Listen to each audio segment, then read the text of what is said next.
Oi, galera! Tudo bom com vocês? Hoje eu vou ter uma participação especial do meu bebezinho para gravar. E hoje nós vamos falar sobre o assassinato mais brutal que teve nos Estados Unidos nos anos de 1947.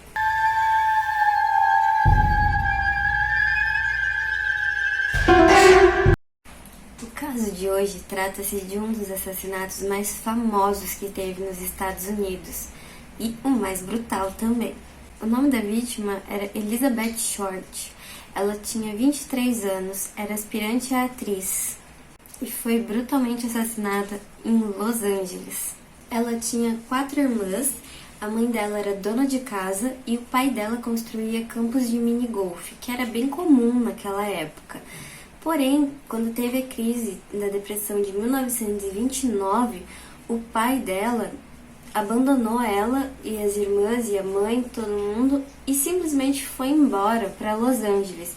E elas moravam em Massachusetts. Foi muito difícil a criação delas, porque era mãe sozinha, né? O nome da mãe dela era Phoebe. E ela era mãe solteira de 5 meninas, então foi bem complicada a criação.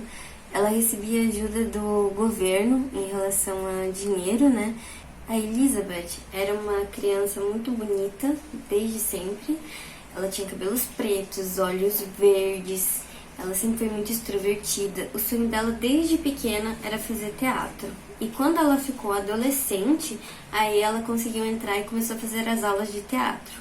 O seu pai, o Cleo Short, ele morava em Los Angeles, né? E em determinada altura da vida da Elizabeth, ele voltou para a vida dela e convidou ela para morar com ele em Los Angeles, porque seria muito mais fácil para ela em relação à carreira dela.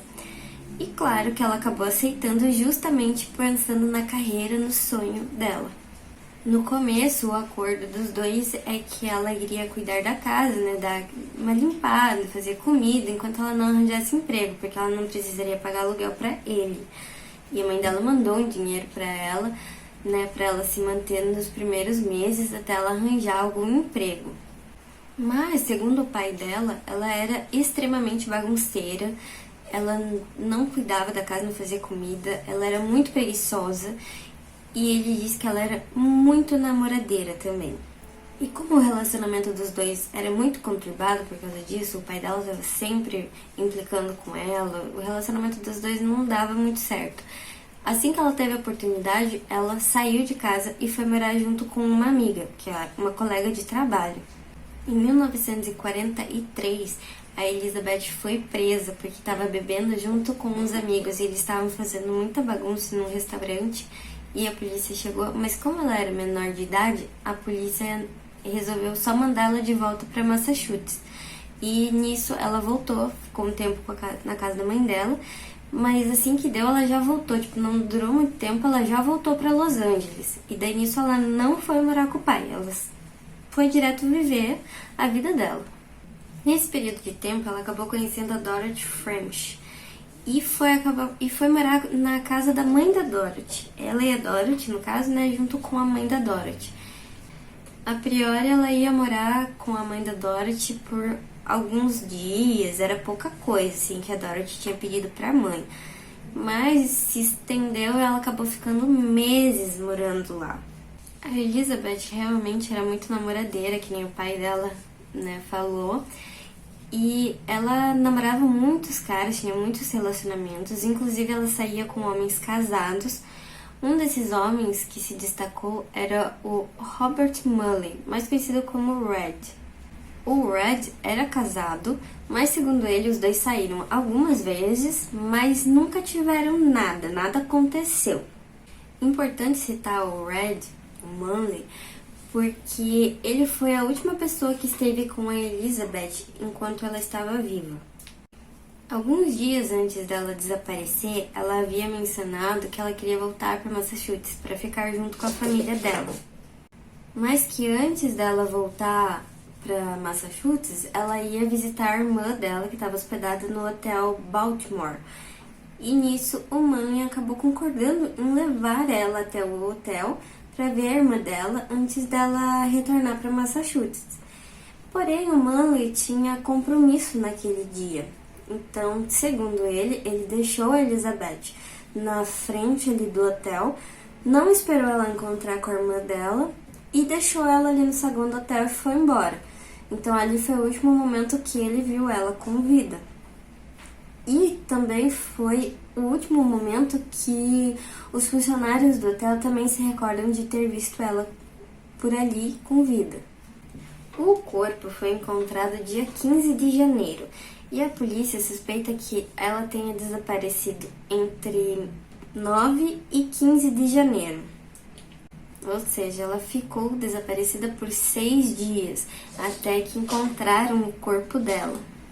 O corpo da Elizabeth foi encontrado numa vala, num condomínio que eles estavam terminando de construir. Certo dia, uma dona de casa estava passeando com sua filha de apenas 3 anos, quando ela viu alguma coisa que para ela era como um manequim jogado ali na vala. As duas se aproximam para ver e ela vê que é um corpo, na verdade, que está ali. E esse corpo está cortado no meio. Ela tampa os olhos da filha dela assim que ela percebe que é uma cena de crime e chama a polícia. Isso era por volta das 11 horas da manhã. Então vamos falar sobre o corpo, que é a parte mais pesada desse caso. Foi brutal o assassinato dela. Como eu disse, o corpo estava partido ao meio. Os braços e as pernas da Elizabeth estavam abertos. Os intestinos foram posicionados por cima do corpo. O corpo estava nu também, claro. Os punhos, os tornozelos e o pescoço haviam lacerações também. A polícia concluiu que ela, a Elizabeth, teria sido então torturada, por uns dias antes de ter sido morta. A sua boca também estava cortada de orelha a orelha, assim, tipo coringa, sabe? E foi encontrado fezes dentro da Elizabeth, o que deu a entender que o torturador teria feito ela ingerir fezes, como parte de todo o plano dele de tortura para ela. O corpo também havia sido drenado, não tinha uma gota de sangue no local, estava tudo limpíssimo. E isso indica que o crime não aconteceu ali, mas sim que o corpo foi movido até ali, Levaram o corpo, fizeram o crime em outro local, limparam muito bem o corpo, porque não tinha nenhuma impressão digital, nenhum DNA, nada, e levaram para essa vala, para desovar lá mesmo. Esse crime tem muitas fotos no Google, inclusive, mas fotos pesadas. Eu não vou colocar no vídeo porque provavelmente eu vou ser banida, mas se vocês tiverem muita curiosidade, eu não recomendo muito, mas joga no Google lá que vocês vão ver as imagens da cena do crime todo. A imprensa chegou antes da polícia, Como a dona de casa, eu esqueci o nome dela, mas como a dona de casa achou o corpo, acionou a polícia, mas quem chegou antes foi a imprensa.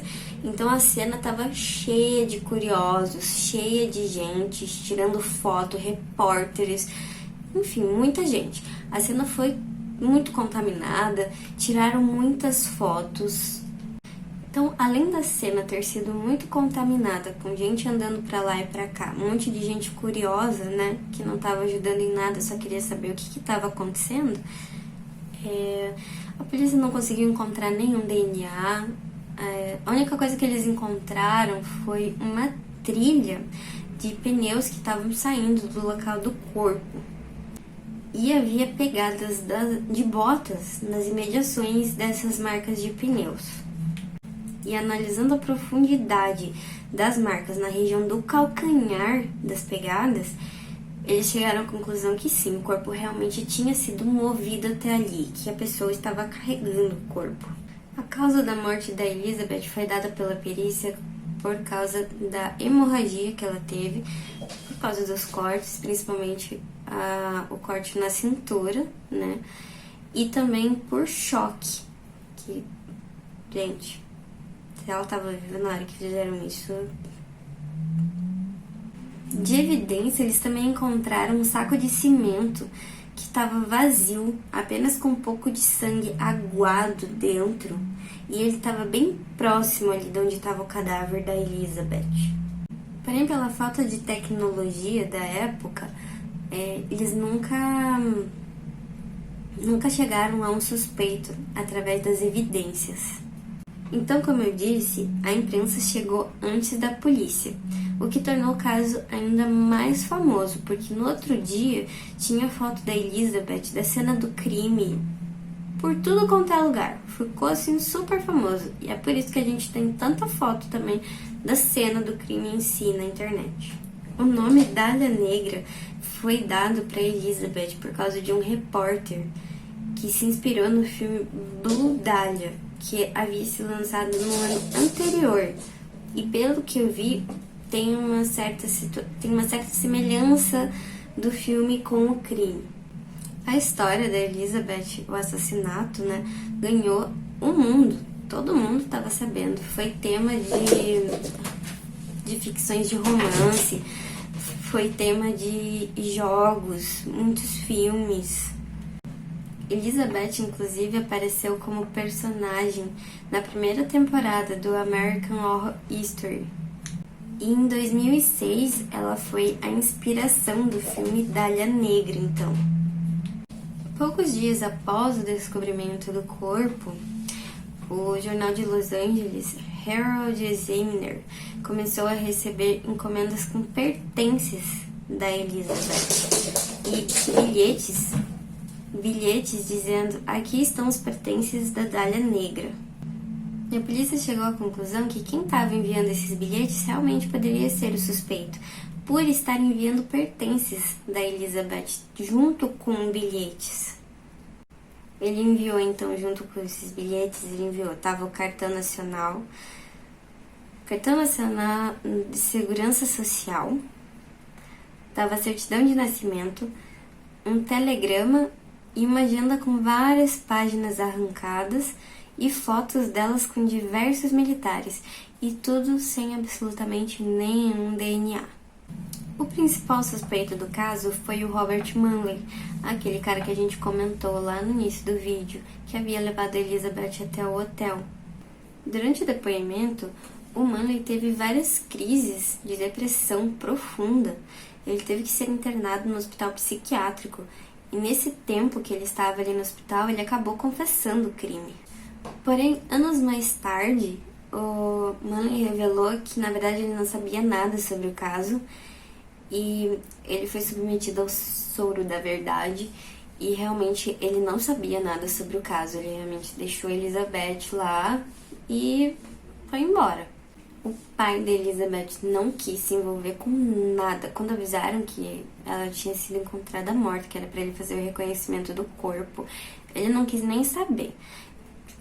Pra ele, nada. Foi um repórter que entrou em contato com a mãe dela e pediu para ela ir fazer o reconhecimento do corpo. A mãe dela pegou o primeiro avião que tinha de Massachusetts para Los Angeles, fez o reconhecimento, a mãe dela que cuidou de tudo. Alguns crimes semelhantes à do Dália Negra foram cometidos num tempo depois, mas não se sabe se foi um serial killer, se foi só inspiração para alguns criminosos. Não foi descoberto isso. Segundo a polícia, o assassino da Elizabeth tinha traços de organização, pelo corte que ela teve na cintura, que foi muito perfeito, a incisão foi assim, perfeita. E também o corpo estava completamente limpo, estava drenado, estava tudo assim muito certo, não tinha evidências, nada. Porém, a polícia também disse que ele tinha os traços de desorganização pelos machucados que ela teve nas outras áreas do corpo, porque ela estava bem machucada. E esses outros machucados parecem ter sido assim, na base do ódio.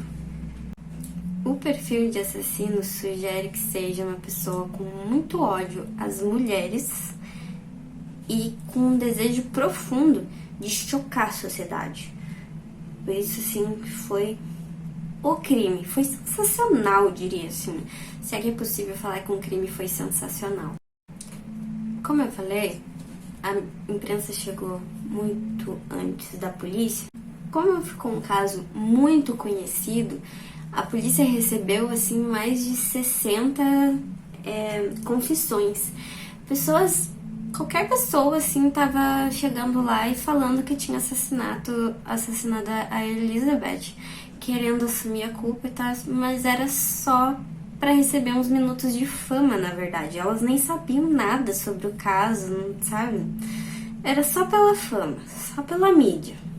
O que eu não consigo entender aqui, tipo assim, por mais que seja pra você ser famoso, aparecer e tal, aí você chega a assumir um crime, um assassinato brutal desse. Tipo, que tipo de pessoa você é? Mas ok. A mídia sensacionalista também propôs que o assassinato da Elizabeth tinha ligações com outros casos famosos, como por exemplo com o assassino do torso. Mas esse serial killer em específico estava preso durante a época do crime, do assassinato. Então não tinha como ser ele.